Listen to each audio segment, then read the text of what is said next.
When a billionaire saw a homeless girl teaching his son on a park bench, he thought it was some kind of joke. But what that girl said, and what she did next, would change his heart, his life, and his son forever. No one could have imagined that a single act of kindness from a girl who had nothing would shock the entire city. Daniel Reed wasn't just another rich man in New York, he was the man. A billionaire tech mogul whose company, Reed Technologies, built the software running half the city. He lived in a glass mansion overlooking the Hudson, had everything money could buy, except peace.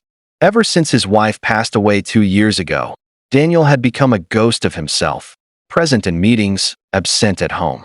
His 8-year-old son, Ethan, was his only family now, a quiet boy with a sharp mind and a heart too soft for the world Daniel lived in. Ethan had tutors, private lessons, and every toy imaginable, yet he was lonely. Money filled the house, but love no longer did.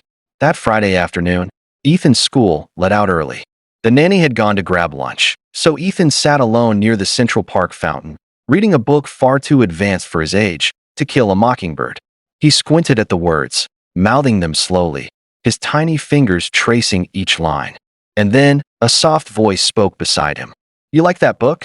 Ethan turned and saw her, a girl, maybe 17 or 18, with tangled brown hair tucked under a faded hoodie. Her jeans were torn, her sneakers worn thin, and she carried an old backpack that looked almost empty. But her eyes, they were bright, gentle, and alive. "Yeah," Ethan said quietly, "but it's kinda hard to understand." The girl smiled, sitting down at a respectful distance. "It's not about the hard words," she said softly. "It's about courage. Standing up for what's right, even when you're scared." Ethan tilted his head. "Like superheroes." "Exactly," she said. "But the real kind. The ones who don't wear capes." Her name was Lena. She was homeless, though she didn't say it outright. She spent her days wandering the park, looking for quiet corners where she could read books she found in donation bins. She told Ethan she loved stories because they reminded her of who she used to be before life got hard. For the next hour, she helped Ethan understand the book. She explained the story with so much heart that he listened wide-eyed, completely lost in her words. She didn't just teach him to read. She made him feel the story. Ethan laughed when she acted out parts, and she laughed with him, her eyes lighting up like she hadn't smiled in weeks. But then, the sound of footsteps. Heavy, urgent. "Ethan," a man's voice boomed. Lena turned and froze. A tall man in a tailored suit was striding toward them, flanked by 2 security guards. His face was hard, his presence commanding. He didn't belong to the world of park benches and paperbacks. He belonged to boardrooms and penthouses. It was Daniel Reed. "What the hell is going on here?" he demanded, eyes flicking from Lena to his son. Ethan stood quickly. "Dad, this is Lena. She was helping me read." Daniel's sharp gaze moved back to Lena. "Helping," he repeated coldly. "You shouldn't be anywhere near my son." Lena stood too, nervous but respectful. "Sir, I didn't mean any harm. He was just, I don't care what he was just doing," Daniel snapped. "You don't talk to children you don't know. Ever." Ethan's face fell. "Dad, she wasn't bad. She was nice. Get in the car," Daniel said firmly. The security guard opened the door of the black limousine. Ethan looked torn, his small face full of confusion and disappointment. As Daniel turned away, Lena's soft voice followed him. "You should let your son read about people, not just numbers." Daniel stopped for half a second. Her words hit him somewhere deep, but he said nothing. The car door shut, and the limousine pulled away, leaving Lena standing alone in the park, clutching her old backpack like a shield. That night, Daniel sat at the dinner table, scrolling through stock reports while Ethan poked at his food. Finally, the boy spoke in a small voice. "Dad, you were mean to her." Daniel didn't look up. "I was protecting you. She was just helping me read." "Ethan, people like her. You don't know their intentions." Ethan frowned. "She said everyone deserves a chance, even if they're poor." Daniel froze. The words echoed in his head long after his son went quiet. Everyone deserves a chance. Later that night, while walking past Ethan's room, Daniel saw his son asleep, the same book lying open on his chest. On the page, highlighted in blue, were the words, "You never really understand a person until you consider things from his point of view." Daniel closed the door quietly and went to his study. But no spreadsheet, no profit report, could stop that single thought from replaying. The look in that girl's eyes, the calm strength in her voice. The next day, Daniel's driver took a new route to the office, through Central Park. He didn't mean to look, but he did. And there she was again. Lena sat on the same bench, writing in a small notebook, her hair tied back with a string. A half-eaten sandwich lay beside her. She looked tired, but peaceful. Daniel stared for a long moment before saying, "Stop the car." The driver looked surprised. "Sir, stop the car," Daniel repeated. He stepped out, his polished shoes clicking against the pavement as he walked toward her. She looked up, startled. "You again," Daniel said quietly. Lena's eyes widened. "I wasn't bothering anyone. I didn't say you were." He hesitated. "You really like this park, huh?" She smiled faintly. "It's quiet. No one judges you here." Daniel studied her. The torn hoodie, the calloused hands, the honest expression. "You said you like reading," he said finally. "Why aren't you in school?" Lena looked down. "I used to go, but after my mom got sick, things got hard. Rent, bills, everything." Daniel didn't know what to say. For a man who solved billion-dollar problems daily, this felt like something he couldn't fix with money alone. "You helped my son," he said after a pause. "Why?" She looked him straight in the eye. "Because someone once helped me when I had nothing. And maybe I just wanted to return that." For the first time in years, Daniel Reed, the man who thought money could buy anything, stood silent. Because in that moment, he realized, this girl, who had nothing, had given his son something priceless. And deep inside, something in him began to change. For the first time in years, Daniel didn't know what to say. He just stood there in front of this homeless girl, the same one he had dismissed the day before, realizing that her kindness had done something his money never could. Lena shifted awkwardly, tucking a strand of hair behind her ear. "I should probably go," she said. "People don't usually talk to me twice." Daniel's brow furrowed. "People?" She gave a small smile. "Rich people. They usually cross the street when they see me." Her words hit him harder than he expected. "You think I'm one of them?" he asked quietly. Lena tilted her head, studying him. "Aren't you?" Daniel didn't answer. Instead, he reached into his coat pocket and pulled out his wallet. "Here," he said, offering her a few bills. "Get something to eat." Lena's expression changed instantly. Her shoulders stiffened, her eyes clouded. "You don't have to do that," she said softly. "I didn't help your son for money." Daniel froze, realizing how it must have looked. "I didn't mean it like that," he said quickly. She stood up, cutting him off gently. "I know you didn't. But people always think money fixes everything." Her voice wasn't angry, just tired. She slung her old backpack over her shoulder and walked away, leaving Daniel standing there speechless. That night, Daniel couldn't focus. He stared out his penthouse window at the glowing city below, but his mind wasn't on the skyline. It was on her, the girl who'd refused his money, who spoke to him like no one else dared. His son's laughter echoed faintly from the next room, and Daniel suddenly realized something. Lena had made Ethan smile in a way he hadn't seen in months. The next morning, Daniel dropped Ethan off at school himself, something he hadn't done in over a year. As Ethan climbed out of the car, Daniel said quietly, "Hey buddy, that girl you met, you really liked her, huh?" Ethan's eyes lit up. "Yeah, she's smart, Dad. And funny. She said books make you see the world in color." Daniel smiled faintly. "Color, huh?" Ethan nodded eagerly. "You should talk to her, Dad. She's nice. You were kinda mean before." Daniel chuckled under his breath. "Yeah, maybe I was." That same afternoon, Daniel's car rolled through Central Park again. He didn't plan to stop, but he did. Lena was sitting under a tree this time, reading an old paperback with a cup of cheap coffee beside her. The fall wind blew gently through her hair. Daniel approached slowly. "You really like this spot, don't you?" Lena looked up, a bit wary. "You again," she said with a half-smile. "You lost or something?" "Maybe," he said. "Mind if I sit?" She hesitated, then nodded. "Sure, but you might ruin your fancy suit." He smirked slightly and sat anyway. For a long moment, neither spoke. The sound of kids laughing nearby filled the silence. Finally, Daniel asked, "So what are you reading?" "The Great Gatsby." He raised an eyebrow. "That's not exactly light reading." Lena's lips curved faintly. "Neither is life." Daniel chuckled. "Touché." There was something in her, honesty, humility, a quiet kind of wisdom. She didn't speak like someone trying to impress him. She just was. "Do you ever think about going back to school?" he asked. "Every day," she said softly. But when you're trying to survive, dreams feel like luxury. Daniel looked down. He'd spent millions on things that meant nothing: watches, cars, investments, while this girl, with her entire life in a backpack, only wanted a chance to learn. "What would you study?" he asked. Lena thought for a moment. "Teaching. I'd love to help kids who feel forgotten. Kind of like your son." Daniel blinked. "What do you mean?" She smiled sadly. "He looked lonely, Mr. Reed. Like someone who has everything but feels like nothing." I recognized that look. For a moment, Daniel couldn't breathe. She had seen something he'd been too blind to notice, or maybe too afraid to admit. Before he could reply, Lena checked the time on a cracked watch. "I should go," she said, standing up. "I promised the shelter I'd help with dinner duty." Daniel stood too. "Do you work there?" "I volunteer. They give me a bed in return." He nodded slowly. "You said it's nearby?" "3 blocks east," she said, adjusting her backpack.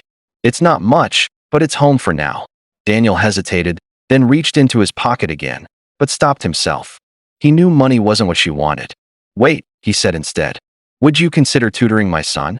Officially, I mean. You're clearly good at it." Lena looked stunned. "You're serious?" He nodded. "Yes. I'll pay you fairly. You can use the money for school or anything you need. Ethan really likes you. And honestly," he paused, "he needs someone like you around." Lena stared at him, unsure whether to believe it. "You don't even know me." Daniel met her gaze. "Maybe it's time I do." She hesitated for a long moment, then nodded slowly. "Okay," she said, "but only if you promise one thing." "What's that?" "That you'll actually spend time with him too. He doesn't just need a tutor, Mr. Reed. He needs his dad." Her words hit harder than any business deal ever could. Daniel exhaled, a faint smile tugging at his lips. "Deal." As Lena walked away that evening, the city lights flickering to life behind her, Daniel watched her go, realizing that something about his world had shifted. For the first time in years, he wasn't thinking about quarterly profits or board meetings. He was thinking about a girl who had taught his son about kindness and was now teaching him what it meant to truly live. That night, Daniel stood outside Ethan's room, watching him sleep. He whispered softly, "You were right, buddy. She's special." The next morning, Lena showed up at the Reed mansion for her first tutoring session. She stood nervously at the massive front door, clutching her backpack like armor. When the butler opened it, she hesitated. Marble floors, chandeliers, and walls lined with paintings made her feel like she'd stepped into another universe. But when Ethan ran down the stairs shouting, "Lena," and hugged her tightly, she smiled for real. And upstairs, watching from the balcony, Daniel Reed, the man who once believed money was everything, realized that maybe, just maybe, this girl was about to change everything. The first day Lena walked into Daniel Reed's mansion, she couldn't believe her eyes. The marble floors gleamed like mirrors, chandeliers sparkled like captured stars, and the air smelled faintly of fresh lilies and expensive silence. Everything about the place screamed money, but it also felt empty. She followed the butler through a long hallway until they reached a bright study filled with books, maps, and a small desk where Ethan was waiting, his eyes lighting up the moment he saw her. "Lena," he said with a grin, running up to her. "You came." She laughed softly, her nerves melting a little. "Of course I did. You ready to learn?" Ethan nodded eagerly. "Dad said you're my new teacher." "Guess that makes me Miss Lena then," she said playfully. "But only during study time." Daniel appeared at the door, dressed in a crisp gray suit, a phone pressed to his ear. He ended his call quickly when he saw them. "Everything okay here?" Lena smiled politely. "All good, Mr. Reed. We were just getting started." Daniel nodded. "Good. If you need anything, ask Michael," he said, referring to the butler. But as he turned to leave, Ethan spoke up. "Dad, can you stay a little? Lena's gonna teach me a story." Daniel hesitated. Meetings, emails, deadlines, all waiting. But something in his son's voice made him pause. "All right," he said quietly. "Just for a bit." Lena opened a thin book, Charlotte's Web. She read the first few lines aloud, her voice soft and warm. Ethan listened intently, leaning forward. But when she stopped, she asked him questions about friendship, courage, loss, and made him think, not just read. Ethan's answers were thoughtful, his imagination blooming in every sentence. And for the first time in years, Daniel saw his son come alive, truly alive. No screens, no tutors, no robotic recitation. Just joy. When the session ended, Ethan ran off to show Lena his toy collection, and Daniel found himself still standing there, silent. "You're good with him," he said quietly. Lena smiled. "He's a good kid. He just needs attention, not pressure." Daniel looked away, a small shadow crossing his face. "I've been busy. I can tell," she said gently. "He talks about you a lot. He misses you." Daniel didn't reply, but her words stayed with him long after she left that evening. Over the next few weeks, Lena became a regular presence in the Reed household. She arrived every afternoon, rain or shine, always with the same worn backpack and a new lesson that somehow blended learning with life. She didn't just teach Ethan reading. She taught him empathy, curiosity, and imagination. They read stories about people who changed the world, watched clouds from the balcony, and sometimes, when Daniel joined them, laughed together in ways the mansion hadn't heard in years. One afternoon, Daniel came home early from work. He found Lena and Ethan sitting cross-legged on the floor, surrounded by colored papers and crayons. "What's going on here?" he asked, raising an eyebrow. "Our class," Lena said proudly. "Today we're drawing dreams." Ethan held up his paper, a colorful sketch of a rocket ship and a big house. "That's our house," he said. "But this time, Dad's not working. He's playing catch with me." Daniel froze for a moment. Then he smiled, just slightly.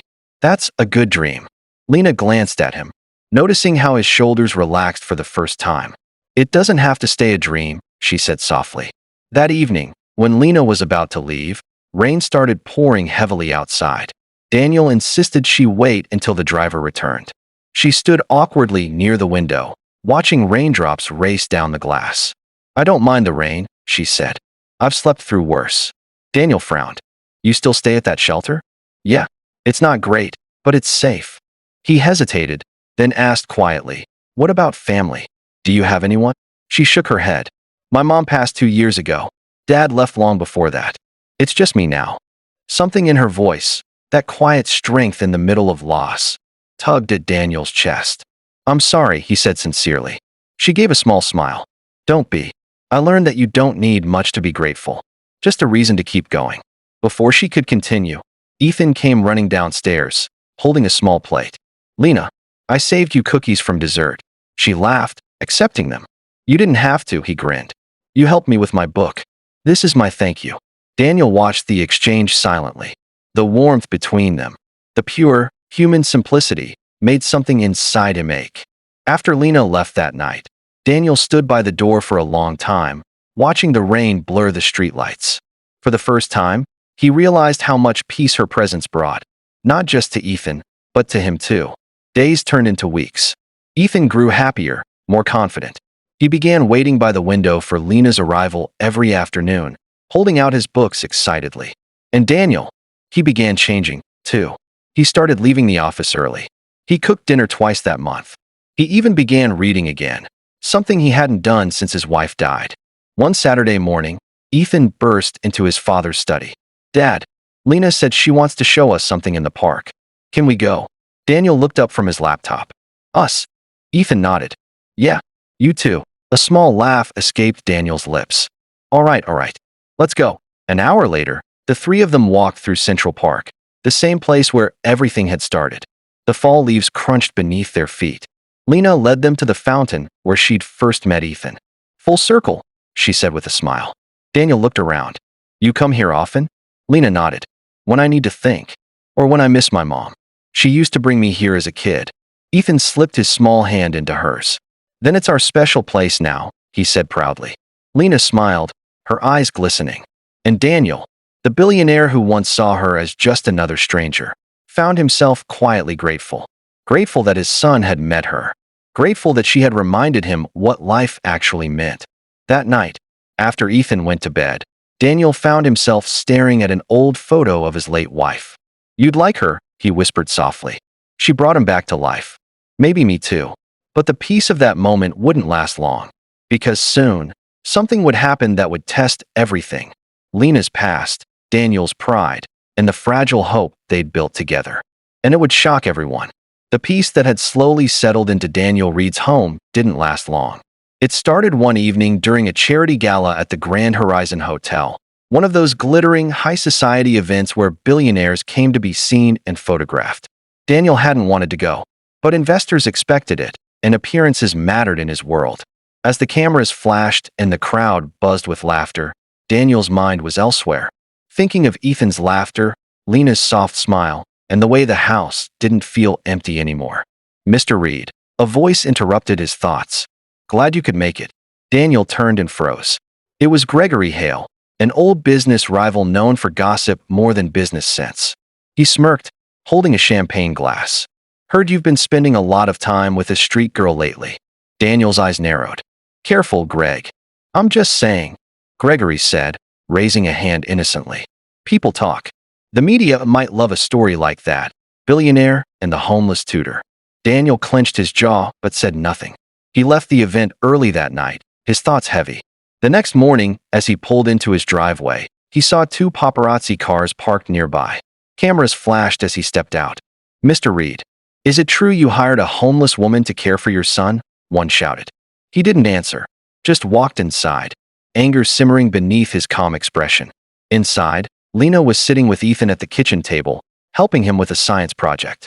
She looked up, instantly noticing his tense face. What's wrong? She asked. Nothing, he said too quickly. Just business. But Lena could tell. She'd seen that look before. The look of someone carrying more than they could say. Later that day, Daniel called her into his study. He looked troubled, almost guilty. Lena, there's something I need to ask. Please don't take it the wrong way. She nodded cautiously. Someone leaked information about you. About your background. He hesitated. Is it true you were arrested once? Her eyes widened, pain flashing across her face. She didn't speak for a long time. Then finally, she whispered, Yes. But it's not what you think. Daniel leaned forward. Tell me. She took a shaky breath. 2 years ago, after my mom died, I had nowhere to go. I was working at a diner to survive. One night, a customer refused to pay, and when I tried to stop him, he got violent. I defended myself. The police showed up, and he lied first. Her voice trembled. They took me in for assault. I was released, but no one would hire me after that. Daniel sat silently, guilt washing over him. I didn't want to lie to you, she continued, her voice cracking. But I needed a job. I needed a chance. That's all. Daniel looked at her for a long time, then said quietly, You should have told me. I was afraid you'd see me like everyone else does. Before he could answer, the door opened and Ethan peeked in. Dad, is everything okay? Daniel forced a smile. Everything's fine, buddy. Go finish your project. After Ethan left, Lena stood there, tears forming. I'll pack my things, she said softly. You don't have to worry. I won't be any trouble.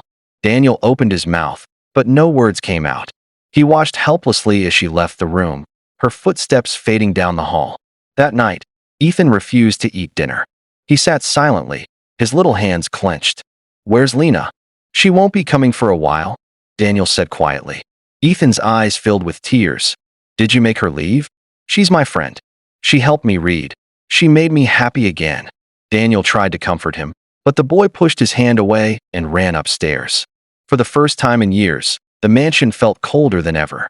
Over the next few days, the media storm grew worse. Headlines read, Billionaire's tutor has criminal record. Daniel Reed's charity image in question. Investors called. PR teams panicked.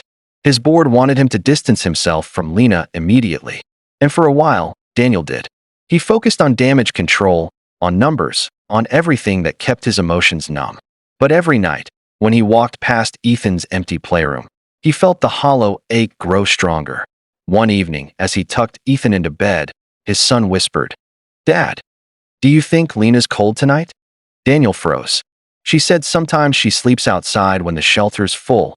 Ethan continued softly. Maybe she's cold. I wish we could help her. That broke something inside him. The next morning, before dawn, Daniel drove through the city, searching. He went to the diner she'd mentioned, then to the shelter she used to stay at. Finally, near an old library downtown, he saw her, sitting on the steps, her backpack beside her, wrapped in a thin coat against the cold.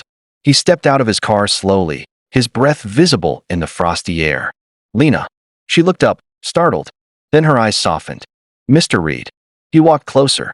You shouldn't be out here. I've been worse, she said with a small smile. He hesitated, then said, I was wrong. I let fear decide for me, and it hurt you. And Ethan. She looked down. People like you don't usually apologize. I'm not people like me anymore, he said quietly. Because of you. There was silence for a moment, the city waking slowly around them. Come home, he said finally. Not for me. For Ethan. He needs you. She hesitated. And you? He smiled faintly. Maybe I need you too. Lena blinked back tears, her heart torn between disbelief and relief. Slowly, she nodded. All right. When they arrived back at the mansion, Ethan ran out the front door, barefoot and laughing. Lena, he shouted, throwing his arms around her. She knelt down, hugging him tightly. I missed you too, buddy. Daniel stood a few steps back, watching, and for the first time in years, he felt whole. But he knew this wasn't the end. The world would still judge. The headlines wouldn't stop overnight. Yet as he looked at Lena and his son, two souls who had nothing yet gave everything, he realized something powerful. He'd spent years chasing success, but he'd never really lived. And now, because of a homeless girl who taught his son to dream again, he was learning what love, forgiveness, and family truly meant. The next morning, the mansion felt alive again, sunlight streaming through the tall glass windows, the scent of pancakes filling the air, and Ethan's laughter echoing through the halls. Lena sat at the breakfast table, helping Ethan pour syrup without making a sticky mess, while Daniel leaned against the counter, coffee in hand, watching them with quiet contentment. For a brief, precious moment, everything felt perfect. But Daniel knew the world outside wasn't going to be kind. By noon, his phone buzzed again, messages from board members, investors, and the PR team. The scandal wasn't dying down. The tabloids were still calling Lena a homeless ex-convict turned tutor, twisting the story into something cruel and sensational. His advisors wanted him to release a statement distancing himself from her. He stared at the screen for a long time, then put the phone down. Enough, he said quietly. Later that day, Daniel called a press conference, something no one expected. The event was packed with reporters, cameras, and flashing lights. Every journalist in New York seemed to have shown up, waiting to see how the billionaire would clean up his latest reputation crisis. When Daniel Reed stepped up to the podium, the crowd hushed instantly. He wasn't in his usual designer suit, just a plain white shirt and dark jacket. He looked calm, serious, and determined. I've seen a lot of headlines about me lately, he began. About who I spend time with, who I trust, and who I welcome into my home. The cameras clicked furiously. You've all written your versions of the truth, Daniel continued, his voice steady. Now let me tell you mine. He paused for a moment, glancing at the front row where Lena stood quietly, her hands trembling slightly. The woman you've been calling a homeless girl is named Lena Hart. She's not a scandal. She's not a mistake. She's the best thing that's happened to my family in years. Murmurs rippled through the room. Daniel went on. She taught my son to read again, not just books, but life. She reminded me that compassion is worth more than any stock or mansion. She's stronger than anyone in this room because she's lived through pain most of us couldn't survive, and she still chose kindness. He took a deep breath. If that ruins my image, so be it. If investors walk away, let them. Because I'd rather lose a deal than lose the humanity that she reminded me I had. The room was silent, completely still. Then someone in the back began to clap. Slowly, the sound spread, louder, fuller, until the entire room was applauding. Cameras flashed, microphones lowered. The billionaire who once cared only for money had just humbled an entire city. When the conference ended, Daniel walked straight to Lena. She looked at him with tears in her eyes. You didn't have to do that, she whispered. He smiled softly. Yes, I did. From that day on, things began to change, not just for them, but for many others too. Daniel launched a new initiative under his company, the Heart Project, named after Lena, aimed at providing shelter, education, and jobs for homeless youth. He hired people society had forgotten, people who just needed a second chance. The media that once tore them apart now called him the billionaire with a heart. But Daniel didn't care about the titles anymore. What mattered was that every night, Ethan went to bed smiling, and every morning, Lena's laughter filled the house.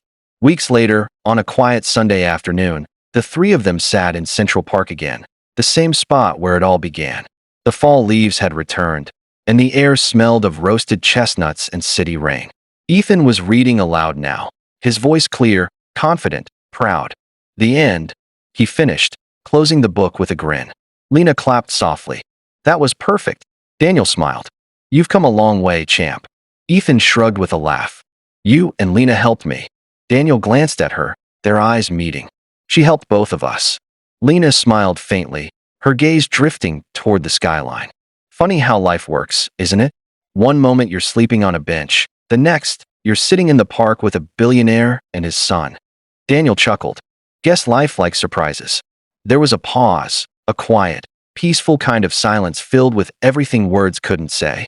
Then Ethan suddenly looked up, curiosity shining in his eyes. Dad, are we her family now? Daniel looked at Lena, then at his son. I think we always were, he said softly. Lena's eyes glistened. She reached out and took Ethan's hand. Then I'm the luckiest person alive. As the sun dipped below the skyline, Daniel leaned back on the bench, watching them. For years, he had measured success by the size of his empire. Now, sitting beside the two people who'd changed his life, he realized he finally understood what rich really meant. It wasn't about money. It was about moments like this. Laughter echoing through autumn air, hearts finally at peace, and the family he never knew he needed. And though the world might never stop talking about the billionaire who befriended a homeless girl, Daniel Reed didn't care.